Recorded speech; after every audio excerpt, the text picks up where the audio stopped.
Aaron Gillane, the morning after securing 4 in a row, what's the overriding emotion here this morning in the Woodlands? I suppose it's really kicking in this morning, Tom. Like last night, people were asking us, "Oh, how does it feel?" And sure, last night you're just wrecked and you're jaded. It's an awful long day. I suppose just the emotion of everything, kind of take its toll on you. But no, waking up this morning, it's an unbelievable feeling. I suppose it is kind of kicking in a small bit how much of a massive achievement it is, and we kind of have to acknowledge that as well, because that's what it is. So no, we're over the moon. Yeah, those of us outside the line watching on yesterday just noticed, or it seemed like everything went over in maybe a 15-20 minute period, but your own reflections and your own thoughts in the game, I know it can be different, I'm sure, when you're out there, but what do you think looking back? It's very hard when you're out there, to be honest. You wouldn't know who's playing well or who's not going as well, or like someone told me after the match we won by 9 points, and I kind of got a bit of a shock because I actually thought it was very close.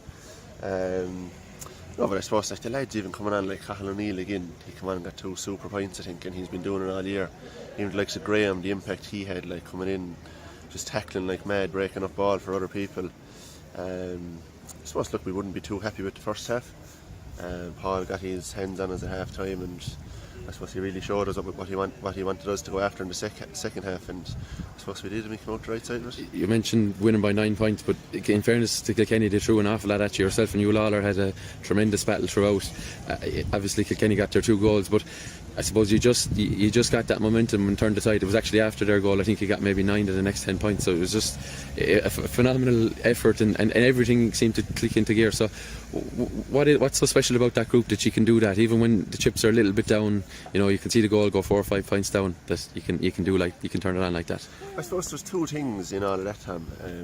Like the first one would be kind of like hard work, and I suppose that never give up attitude.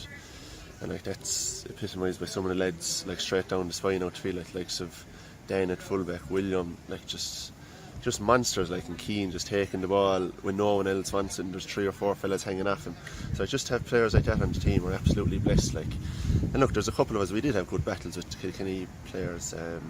They're honest out, they won't give you nothing easy, so you have to kind of respect that as well.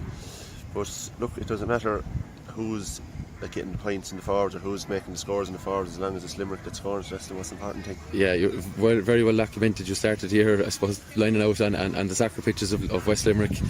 Did that allow you to recharge and break away from the group and all that? But you probably came back, maybe, I think it was the last couple of rounds of the league, it'd come back just that bit hungrier then to go again and to show what you were worth to this panel.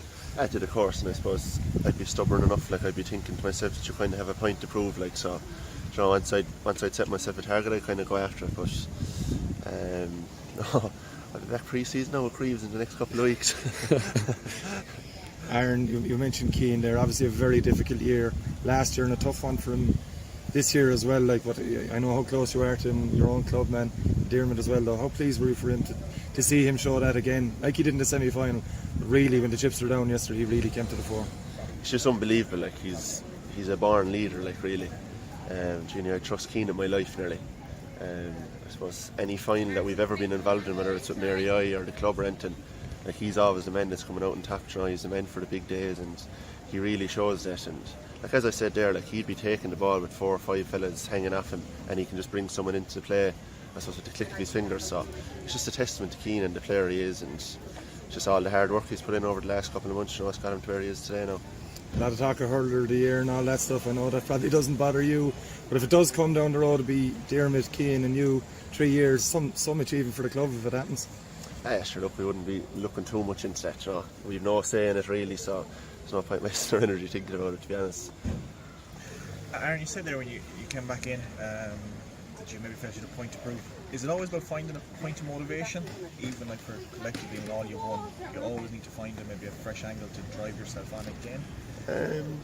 Like, I suppose the most important thing is the goal of the whole group, like, that has to be number one, and what the team is trying to achieve, what the group is trying to achieve, that has to be number one. But I suppose in the back of your head, you obviously, like, if anyone has any bit of goal or any bit of ambition about themselves, they're obviously going to be setting themselves targets. So I'd like to think I knocked some of them off the list this year anyway, but we're not done yet anyway. Tell me, what did Paul point out at half time? I can't be telling you all the secrets. As much as you can tell me. No, do you know what? Like, I'd say Paul, everyone thinks that Paul is, I don't know, but he's actually very simple. Like, he does things so simple, lays all out in the line for us, breaks it down to make it as easy as possible. It's quite handy for us, and like, all we have to do is just go out and say what he told us. Like, we've worked on everything that Paul tells us. We've worked on it week in, week out in training, so it's not as if he's asking us to go out and change anything or do anything new. So no, I suppose the simplicity of it and the way Paul and Seanie give us stats at half time and what we need to work on, I suppose that really